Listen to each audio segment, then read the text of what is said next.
back to Coffee Catch Up with Julie Wattam. For those that don't know me, I'm the founder of Ridgeline Commercial Realty, and we specialise in the management, leasing and sale of commercial properties. So the Coffee Catch Up began just so that we can meet up with our colleagues who work with us in the industry that do a lot of the things that we don't do. And a lot of our clients say, oh, can you do this, can you do that? And we like to be able to refer them to people. So today is my guest, and he's Gavin Hendry from BuyGC. So hello, Gavin. Hey Julie, thanks for having me today. You're welcome. So I've worked with Gavin a few times on some properties that he's been looking at properties for his clients, and I've been looking at properties for my clients, and we kind of work together. So I'm just gonna explain to people what a buyer's agent is, because a lot of people don't know. Okay, so buyer's agent or buyer's advocate is another term for it. It's a relatively new concept in Australia. In America, in every property transaction, you have a selling agent and a buying agent. It's just standard how it operates. I guess in Australia, historically, everybody just basically deals with the one agent, but the agent is actually employed by the seller to market the property and should have the seller's best interest. I work for the buyer, I get paid by the buyer, so therefore I'm working in the buyer's best interest to try to get them the best property at the best price. Cool. So you're a buyer's agent, and you're a real estate agent, and I'm a commercial agent. So we can work together to help clients, and a lot of people find that a bit strange that agents will all work together. But in order for you to do the job that you do, is it like essential that you work with other agents? Oh yeah, it is. Like the relationships with agents is actually the strongest part of my business. Agents, like real estate agents, generally they've got the ones who they have the relationship with the vendors already. So when I have a buyer with a specific need looking for a certain type of property, I'm best to go to the agents because they're probably most likely to have the best connections with the vendors out there. Yeah. So what made you become a buyer's agent? I know why I became a commercial real estate agent. So why a buyer's agent and not a salesperson, or why that? Well, my background is I've lived on the Gold Coast my whole life, and I've had a lot of exposure to both commercial and residential. I bought and renovated and sold and flipped houses when I was a builder. My family's always invested in commercial, industrial properties as well, so I understand that really well. I retired from building in 2015 and decided to go into real estate. So I was actually selling residential real estate on the Gold Coast for 6 years. What I found in that time was that I had really good relationships with buyers, and buyers really appreciated my honesty and the support I would help them along through the process of trying to buy property. So it's actually felt like a more natural fit for me to be actually working with the buyer to try to help them secure the properties that they're after. Cool. So with the buyers that come to you, and I've seen a change in the market of where the buyers are for the commercial properties that we're looking for. We used to get a lot of interstate buyers. We've still got a few of them, but we've got a lot more local buyers wanting to get into the market now. Mm-hmm. What are you finding? Who's appointing you as their buyer's agent? Where are they coming from? Yeah, it's a mixture really. Like there's 640,000 people live on the Gold Coast, so there's obviously going to be people here who want to continue to buy in this area. But the Gold Coast has always been blessed with, pardon me, a lot of interstate people who want to invest up here from Sydney and Melbourne. So at the moment it's probably 50-50. Mm-hmm. And with regards to, because you do residential, and you're buyer's agent for residential and commercial, which is why I've had the fortune to work with you, because I do commercial and don't do the residential, but you do both. So who is your dominant buyer at the minute? Is it residential or is it commercial? Yeah, it probably still is slightly more residential, but I do have quite a few commercial clients as well. Probably the changeover has been a little bit more with the rising interest rate market. The appetite to buy residential investment properties has waned a little. Yeah. So I'm finding the investors are swinging more toward commercial because you get a higher rate of return. Yeah, and then this last interest rate rise yesterday was going to be a tough one. Yep, that's right. Yep, it's but still. But having said all that, the residential market, the the tenancy market is so tight, Yeah. and rents are still quite high. So particularly if you're going to invest in the lower end of the residential market, Yeah. from a price point, it still actually is quite like they almost cover the expenses. Yeah, yeah. So because buyer's agents, some people say to me, "Oh, can you find, have you got any properties?" I said, "No, can you find me one?" And I said, "Well, if I can, whilst I'm doing my daily job, I can certainly find one for you."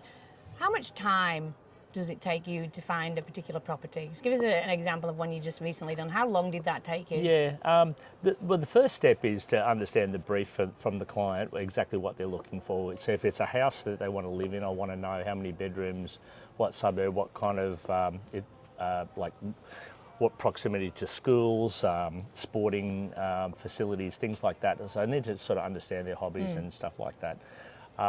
Then basically what I do is I'll go to every agent predominantly in the areas that we're predominantly looking Yeah. for, and see what properties they've got, not just on the market now, but also what they've got coming up.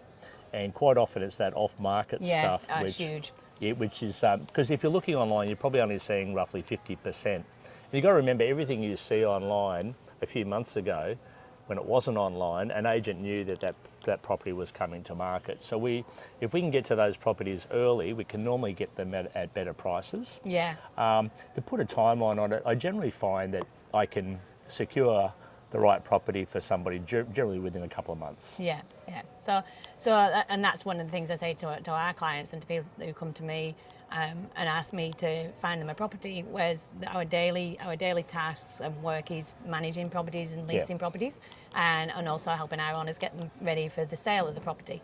So we do help with the purchases, but to have that time, you need a dedicated person to do that, I think. And yes, we can do that, but we kind of try and refer our clients to yourself, because we're doing the other things and you're concentrating solely on being the buyer's agent. Yeah, that's right. Yeah, the sourcing and evaluating of properties can be quite an exhausting process. And if everyone's busy, everyone's got their busy lives. So to be trying to do it yourself, you really need to, be able to invest the time in it to do it properly. Like if you were going to go and buy, $100,000 worth of shares, you'd probably go and seek the advice of a financial advisor. Yet people go off and buy $1 million properties and they just try to do it themselves in their spare time. Some people probably spend more time deciding what TV to buy at JB Hi-Fi than they do probably selecting a property. So true, so true. We find that too. And the same we find that with people that are going to put a business in a property, and they have this idea of a particular thing, but they don't look at the whole picture. And they just need to be somewhere, and they need to be somewhere quick, and they haven't taken all the other factors, and they haven't taken the time to do it, because just to do the research takes a lot of time and effort. Yeah, and with the commercial properties, you've got to look at like it might be rented out now on a lease, but you want to know that. This is what I always call on Julie for this. I always want to know that the current rent that's on a lease is readily achievable again, should that tenant move out, or there may even be potential for increasing the rent in the next cycle, which in turn increases the return for the investor. Yeah. So somebody appoints you. So obviously, as a real estate agent, you have to have what we call the Form 6, which is an appointment to act on their behalf. And you can't go willy-nilly acting on their behalf without that, because you run the risk of not getting paid. So people don't understand how a buyer's agents get paid. So who pays you? Yeah, well, I'm working for the buyer, so I get paid by the buyer. So it's an additional charge, I guess, on top of the purchase price. Like the vendor is paying the agent their commission, and the buyer will pay me for my fees. In general terms, it's approximately about the same rate as a normal commission would be. The point is, though, that through off-market opportunities and negotiation, I generally save people 3 or 4 times what I cost them. I was going to say, you can, by being off-market, you save a lot once by the time it's got to market. And also I save them all the hassle. Yes. And I'm independent. I'm working on their behalf in their best interest to get them the best deal. So there's no pressure from me. It's all about, I'm there to help guide and suggest properties, do the evaluation, And if a buyer wants to move ahead on it, great, we'll negotiate and we'll try and secure the property at the best price. If not, we'll move on. There's no pressure from me. Yeah, yeah. And so when your buyers come to you, and we find a lot of times when owners come to us, or the new owners come to us, they're not really ready to buy. They haven't got the financing in ready. They haven't got the pre-approval. They're new to the arena. They don't understand it, so they need a fair bit of educating. Yep. So when you take on somebody as a buyer's agent, generally do they have all that already in place? They got the finance in place, or do you help them with other people to get that in place? How does that work? Some are, some aren't. If they're not, that's okay. We can always help. There's a few different things. We can either negotiate with finance clauses to give them time to put the funding in place, or we can help assist and guide in terms of getting pre-approvals, and whether that be through a broker or their own bank that they're already established with. And that's I think the importance of having these network and the connect, because I see you at a lot of networking events, and you go to a lot that I go to, when we go to separate ones.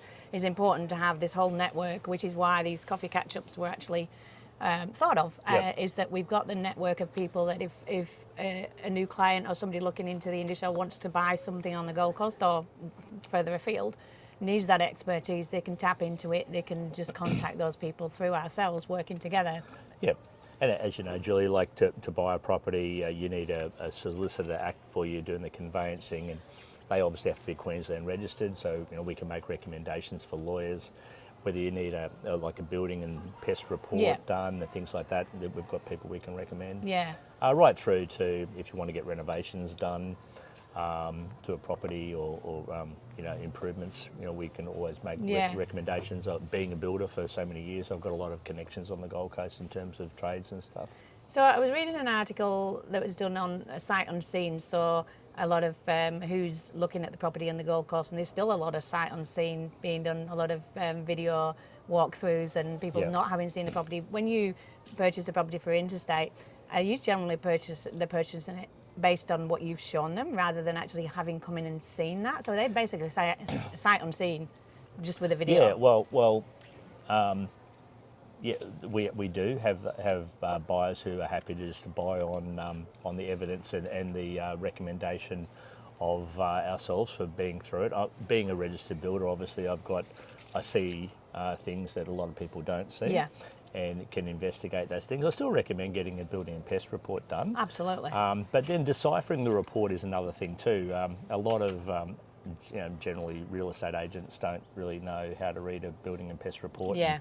And, sometimes there can be issues there that come up. So you generally go to contract on a property and then have the make it subject to building and pest. So if issues arise, you can still terminate the contract. You don't have to proceed if the problems are too great. Yeah. But also you can use it as a negotiation tool. Yeah. And quite often we can go back and renegotiate the price. So, we'll continue with the contract if we get a sizable reduction. Yeah.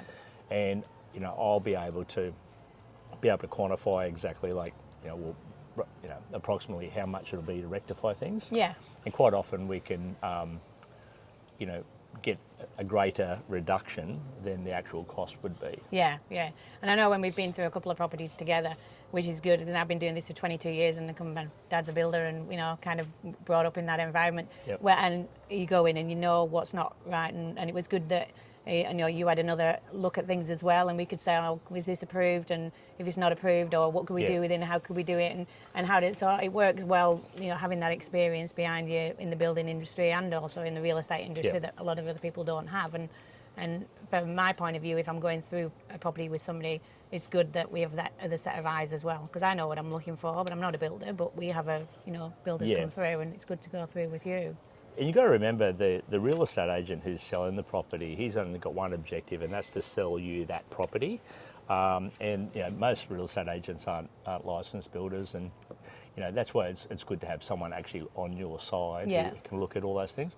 I've done building and development and things like that, so I also have access and understanding of the council town plan, and so I also scout for development sites for people. Yeah, I mean the town plan's a big one as well, because we get a lot a lot of inquiries of can we do this here, can we put that in? We say, look, we do a lot on the zonings, and a lot of our information that we put out there is on check the zonings, and before they come in, have you checked your zoning, have you spoken to council to make sure that they can come in and everything's going to be good. And that's more on the commercial side, but also on your residential, because if somebody's buying a development site, they need to know what they can develop what on you there. can do with it. Not buying it and then finding out you can't put what you want to put on it. That would be a nightmare. Oh yeah, exactly. I've even People do.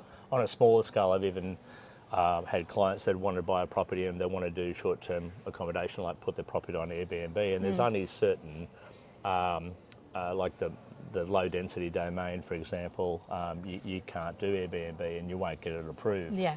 So you might try to do it, and then you get a show cause notice from the council because a neighbour dobs you in, and then you can't do it anymore. But if you're buying the medium-density domain, well, then you will be able to apply and actually get that approval. Yeah.